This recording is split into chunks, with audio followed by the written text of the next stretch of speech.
जय हिंद बच्चों, कैसे हैं आप लोग। बच्चों आज आपके लिए लेके आए हैं मैनिच रिएक्शन। तो आइए फिर जानते हैं क्या होती है मैनिच रिएक्शन।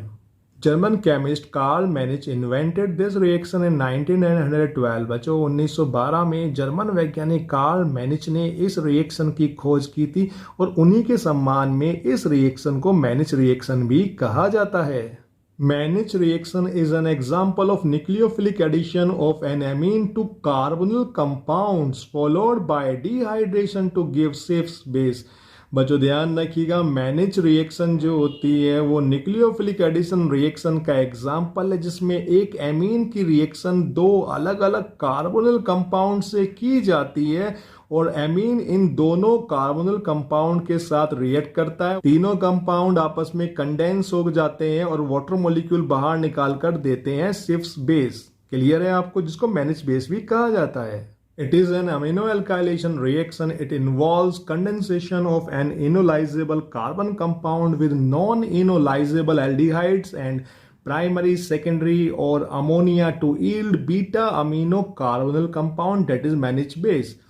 बच्चों जो मैनिच रिएक्शन होती है, इस रिएक्शन में एमीन्स का एल्काइलेशन किया जाता है, इसीलिए इसको अमीनो एल्काइलेशन रिएक्शन भी कहते हैं। इस रिएक्शन के अंदर इनोलाइजेबल कार्बन कंपाउंड की रिएक्शन नॉन इनोलाइजेबल एल्डिहाइड के साथ कराई जाती है, प्राइमरी, सेकेंडरी या फिर अमोनिया के साथ, जिससे मिलता है बीटा अमीनो कार्बोनिल कंपाउंड, जिसको मैनिच बेस या फिर मैनिच प्रोडक्ट भी कहा जाता है। अब यहाँ पे ध्यान देने वाली बात है कि ये जो फॉर्मल्डिहाइड है ये H+ नहीं देता है, क्योंकि इसमें अल्फा कार्बन है ही नहीं, ना ही अल्फा कार्बन है और ना ही अल्फा H है, तो इससे कोई H+ नहीं मिलता है। तो जो कार्बोनिल कंपाउंड H+ नहीं देती है वो कहलाती है नॉन इनोलाइजेबल। क्लियर है। अब यहाँ पे देखिए, ये वाला कार्बन कंपाउंड जो है, इससे अगला कार्बन जो होगा वो जानते हैं आप अल्फा होगा। अल्फा कार्बन के पास में एक H एटम है, ये H+ को बाहर निकालता है। क्लियर है आपको, जब ये H+ को बाहर निकालता है तो ये कार्बोनिल कंपाउंड जो है ये कहलाएगा इनोलाइजेबल। ये नहीं निकाल पाया फॉर्मल्डिहाइड, तो कैसा हुआ, नॉन इनोलाइजेबल। क्लियर हुआ। तो सेकेंडरी एमीन का रिएक्शन दो अलग अलग कार्बोनिल कंपाउंड के साथ में कराते हैं एसिड के प्रेजेंस में, जिससे वाटर मॉलिक्यूल रिमूव होता है। यहां से ये वाला H, ये वाला O और ये वाला H, देखिए ये एमीन का H, फॉर्मल्डिहाइड का O और इस वाले इनोलाइजेबल कार्बोनिल कंपाउंड का ये वाला H बाहर निकलता है, वाटर मॉलिक्यूल बाहर निकल जाता है और ये तीनों आपस में कंडेंस हो जाते हैं, जुड़ जाते हैं। RN, देखिए RNR, ये वाला ग्रुप जो है ये जुड़ेगा इस कार्बन के साथ में। ये देखिए यहाँ क्या बचा है, CH2। क्लियर है, O तो बाहर निकल गया है।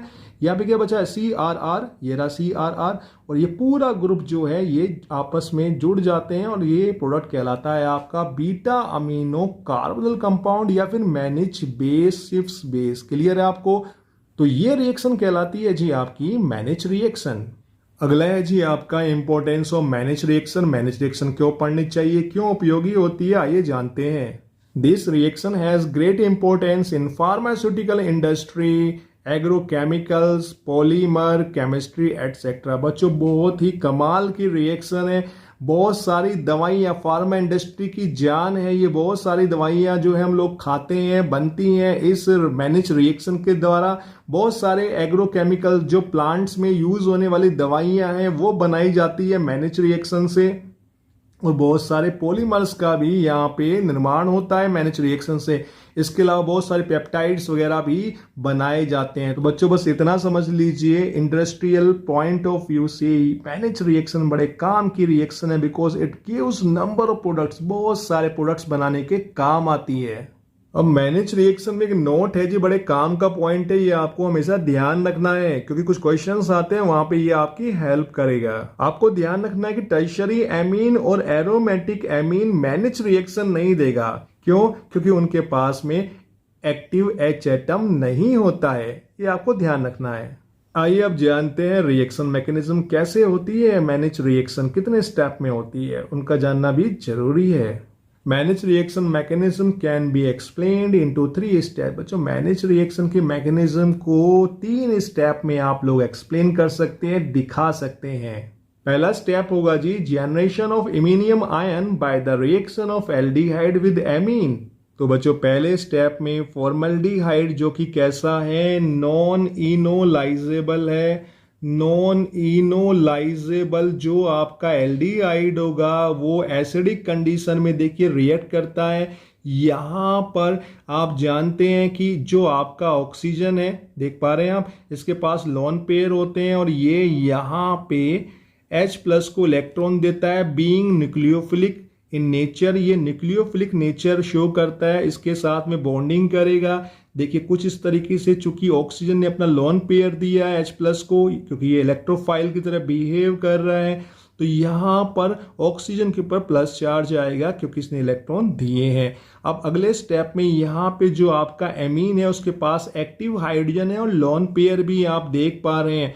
तो अगले स्टेप में क्या होगा जी, ऑक्सीजन जो होता है वो अपने लोन पेयर को ज़्यादा देर नहीं रोक सकता है, वापस अपने इलेक्ट्रॉन को डेफिशिएंसी को कम करेगा। जो लोन पेयर दिया था वो इलेक्ट्रॉन वापस लेगा जी। क्लियर है? लेगा कहाँ से? पाई बॉन्ड के इलेक्ट्रॉन जो कि लूजली हेल्ड होते हैं, ढीले बंधे होते हैं, उनको ये अपनी ओर ले लेता है, बॉन्ड सिंगल रह जाएगा। कार्बन यहाँ पे डेफिशिएंट होगा, इसके पास इलेक्ट्रॉन की कमी होगी, इसकी वैलेंसी कम हो जाएगी। अभी 4 बॉन्ड है, फिर 3 बॉन्ड रह जाएंगे। उसी टाइम यहाँ पर जब ये इलेक्ट्रॉन शिफ्ट होते हैं ऑक्सीजन की तरफ, यहाँ से ये लोन पेयर के इलेक्ट्रॉन जो होते हैं ये इस कार्बन की तरफ मूव करते हैं, यानी कि इस कार्बन के साथ में अमोनिया की बॉन्डिंग होने वाली है। क्लियर है? एमीन की बॉन्डिंग होने वाली है। हमने यहाँ पे एमीन लिया तो एमीन की बॉन्डिंग होने वाली है।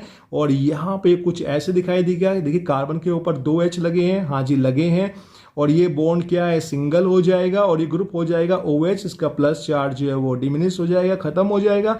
अब देखिए यहाँ पे इस कार्बन के साथ जुड़ गया है NHRR, एमीन जुड़ गया है। और ये जो एमीन है यहाँ पे नाइट्रोजन ने लोन पेयर दिया था कार्बन के साथ बॉन्डिंग करने के लिए, तो नाइट्रोजन पे प्लस चार्ज हो जाएगा क्योंकि इसने लोन पेयर दिया है। क्लियर है आपको? अब आप अगले स्टेप में देख सकते हैं कि यहाँ पर नाइट्रोजन भी इलेक्ट्रोनेगेटिव इन नेचर होता है। ये यहाँ से हाइड्रोजन के इलेक्ट्रॉन को ले लेगा। क्लियर है? यहाँ से H+ रिमूव होगा और ऑक्सीजन जो है हाइड्रोक्सिल ग्रुप का, being nucleophilic in nature, nucleophilic nature show करता है, इस H+ को ले लेगा, इसके साथ बॉन्डिंग करेगा और ये OH ग्रुप कन्वर्ट हो जाएगा OH2 में। ऑक्सीजन ने लोन पेयर दिया है, प्लस चार्ज एक्वायर करेगा, कोई डाउट आपको नहीं होना चाहिए। अब यहाँ पे आप देख सकते हैं कि ये वाला जो ग्रुप है ये गुड लिविंग ग्रुप हो गया है, तुरंत बाहर निकल जाएगा वाटर फॉर्म में। क्लियर है? मैं यहाँ पे -H2 लिख देता हूं ताकि आपको दिक्कत ना हो। अब देखिए बचा क्या, CH2।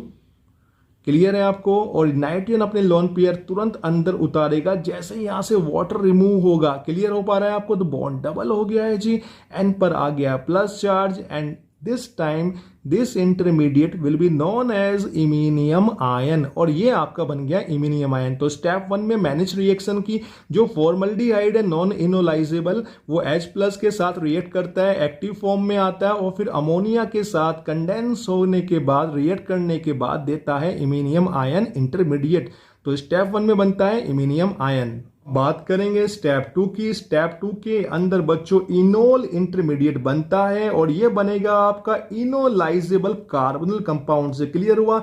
नॉन इनोलाइजेबल से बना इमीनियम आयन और इनोलाइजेबल कार्बोनिल कंपाउंड से बनेगा आपका इनोल इंटरमीडिएट। कैसे जानते हैं, आइए। आप यहाँ पे देख सकते हैं ये वाला जो आपका कार्बोनिल कंपाउंड है ये है आपका इनोलाइजेबल। भाई इनोलाइजेबल का मतलब मैं आपको बता चुका हूं, शॉर्ट में बताऊं तो यहाँ पे अल्फा कार्बन के पास H एक्टिव H एटम है जो कि इजीली रिमूव हो जाता है प्रोटॉन बनके। क्लियर हुआ? तो यहाँ पे देखिए, यहाँ पर एसिडिक कंडीशन में जैसे ही आप इनोलाइजेबल या फिर अल्फा H एटम वाले एल्डिहाइड को लाएंगे तो रिएक्ट होगा। हाँ जी बिल्कुल होगा। ये देखिए जैसे पहले किया था वैसे ही होगा। और यहाँ पर ये आपका ऑक्सीजन ने लोन पेयर दिया है, बीइंग न्यूक्लियोफिलिक इलेक्ट्रोफिलिक H+ को, देख पा रहे हैं आप। तो यहाँ पर ये मैंने घुमा के इस H को नीचे ले लिया है, अल्फा वाले H एटम को नीचे ले लिया ताकि मैं आपको दिखा पाऊं। अगले स्टेप में आप जानते हैं क्या होने वाला है कि ऑक्सीजन जो है ये स्ट्रॉन्ग इलेक्ट्रोनेगेटिव एटम होता है, इलेक्ट्रॉन दे तो दिया लेकिन ज्यादा देर अपने डोनेशन को मेंटेन नहीं कर पाता है, अपने इलेक्ट्रॉन वापस लेगा ताकि इसका प्लस चार्ज एक्वायर जो किया है वो खत्म हो जाए, डिमिनिश हो जाए। उसी टाइम यहां से ये वाले जो इलेक्ट्रॉन है अल्फा कार्बन और H एटम के यहां पर शिफ्ट हो जाएंगे, बॉन्ड डबल हो जाएगा और यहां से आपका H+ बाहर निकल जाएगा। क्यों निकला है? क्योंकि आप जानते हैं कि एसिडिक जो कंडीशन है वो कैटालिटिक कंडीशन है, कैटालिस्ट है आपका H+ और H+ रिएक्शन के अंदर कंज्यूम नहीं होगा क्योंकि कैटालिस्ट कभी भी कंज्यूम नहीं होते हैं। इस कंपाउंड को फोकस कीजिए जो इंटरमीडिएट यहाँ पे बना है इनोलाइजेबल कार्बोनिल कंपाउंड से। तो आप देख पा रहे हैं कार्बन कार्बन के बीच डबल बॉन्ड है और ये OH ग्रुप लगा है इनोल, तो ये आपका बन गया enol intermediate enolizable carbonyl compound से। क्लियर है जी? अब बढ़ते हैं स्टेप 3 की ओर। Reaction of enol and iminium ion to yield beta amino ketone Mannich product. बच्चों जो आपके स्टेप 2 में इंटरमीडिएट बने हैं वो बनते ही रिएक्ट कर जाएंगे और उसको हमने रिएक्शन को स्टेप 3 में कंक्लूड किया है। आइए देखते हैं कैसे बनता है मैनेज प्रोडक्ट उन दोनों इंटरमीडिएट से। तो आप देख सकते हैं स्टेप 3 में हमने दोनों पिछले स्टेप में बने हुए इनोल और इमीनियम आयन को ले लिया है। अब यहाँ पे आप जानते हैं कि ये जो पाई बॉन्ड है, पाई बॉन्ड इलेक्ट्रॉन जो होते हैं वो लूजली हेल्ड होते हैं, तो ये इलेक्ट्रॉन जो हैं ये अटैक करेंगे इस वाले इमीनियम नाइट्रोजन पर इस साइट के ऊपर, और सेम टाइम यहाँ पे ड्यू टू कॉन्जुगेशन ये लोन पेयर जो है ये अंदर आ जाएगा यहाँ पर, तो बॉन्ड डबल हो जाएगा। आप देख पा रहे हैं बॉन्ड डबल हो गया, ऑक्सीजन ने अपना लोन पेयर दिया, प्लस चार्ज एक्वायर किया है। और यहाँ पर आप देख सकते हैं कि ये वाला जो कार्बन है इस जिस पे 2 R लगे हुए हैं, 2 एल्काइल ग्रुप लगे हैं, इसकी बॉन्डिंग जो है अब इस कार्बन के साथ होगी। तो कैसा दिखाई पड़ेगा? देखिए बॉन्ड डबल हुआ है तो OH हो गया, O पे प्लस चार्ज आ गया, इस पे R लगा हुआ है। क्लियर है जी?